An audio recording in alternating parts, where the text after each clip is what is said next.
Welcome everyone to an informative journey into the world of sickle cell retinopathy. In this video, we'll explore this eye disease, which is a complication of sickle cell disease, and how it impacts vision. We'll cover everything from its causes to its diagnosis, treatment, and even potential prevention strategies. Sickle cell retinopathy, at its core, is a consequence of sickle cell disease. Sickle cell disease is a genetic disorder that affects red blood cells. Normally, red blood cells are disc-shaped and flexible, allowing them to easily move through small blood vessels. In sickle cell disease, however, the red blood cells become rigid and sickle-shaped, resembling a crescent moon. These abnormal cells can get stuck in small blood vessels, obstructing blood flow to various parts of the body, including the retina, the light-sensitive tissue at the back of the eye. This blockage leads to ischemia, meaning a lack of oxygen and nutrients, which ultimately damages the retinal tissue.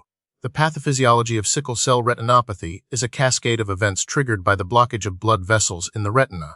Initially, this blockage causes ischemia, depriving the retinal tissue of oxygen.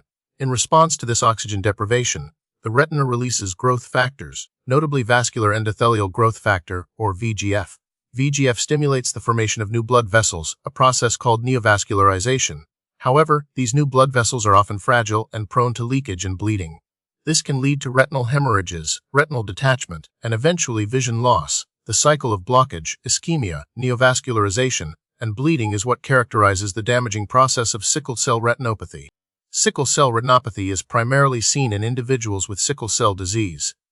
While sickle cell disease affects millions worldwide, sickle cell retinopathy doesn't affect everyone with the disease.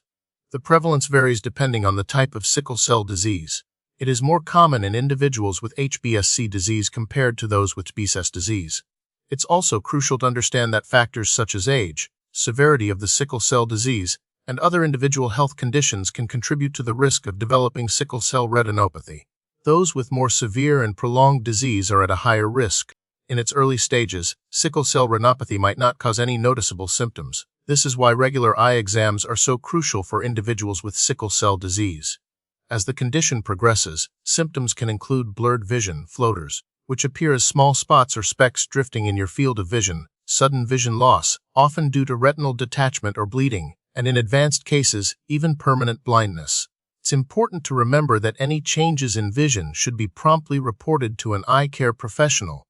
Diagnosis of sickle cell retinopathy involves a comprehensive eye examination.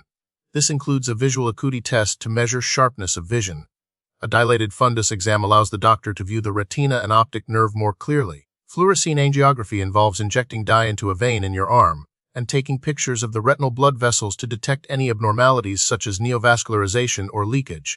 Optical coherence tomography, or OCT, is an imaging technique to provide detailed cross-sectional images of the retina, helping to assess the thickness and structure of the retinal layers. These tests allow the doctor to identify the presence and severity of sickle cell retinopathy. Sickle cell retinopathy is often classified according to the severity of the disease. Stage 1 is characterized by peripheral arteriolar occlusions, which is blocking of blood vessels in the peripheral retina. Stage 2 involves arteriovenous anastomosis, which are abnormal connections between arteries and veins. Stage 3 shows proliferation of new blood vessels or neovascularization. Stage 4 includes vitreous hemorrhage, meaning bleeding into the vitreous, the gel-like substance filling the eye. Stage 5 is the most advanced stage, involving retinal detachment. This staging system helps guide treatment decisions and monitor the progression of the disease. The treatment of sickle cell retinopathy depends on the stage and severity of the disease. In early stages, careful monitoring may be sufficient. As the disease progresses, treatments may include laser photocoagulation. This uses a laser to destroy the abnormal blood vessels, reducing the risk of bleeding and retinal detachment. Anti-VEGF injections target vascular endothelial growth factor, inhibiting the growth of new blood vessels. Vitrectomy is a surgical procedure to remove the vitreous gel and any associated blood or scar tissue, often used in cases of vitreous hemorrhage or retinal detachment. The goal of treatment is to prevent further vision loss and stabilize the condition. While sickle cell retinopathy cannot be completely prevented in individuals with sickle cell disease, there are measures to reduce the risk and slow its progression. Regular comprehensive eye exams are crucial for early detection and prompt treatment. Managing underlying sickle cell disease with medications like hydroxyurea can help reduce the frequency of vaso-occlusive crises. A healthy lifestyle, including a balanced diet and regular exercise, can also contribute to overall health and potentially reduce the risk of complications. Genetic counseling is important for families with a history of sickle cell disease, providing information about the risk of inheritance and available options. The prognosis of sickle cell retinopathy varies depending on the severity of the disease and the effectiveness of treatment. Early detection and prompt treatment can significantly improve the outcome.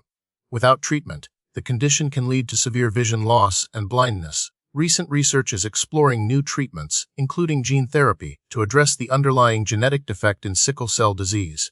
Additionally, advancements in imaging technology allow for more detailed monitoring of retinal changes, leading to earlier detection and intervention. Ongoing research offers hope for improved outcomes and potentially curative therapies for sickle cell retinopathy in the future.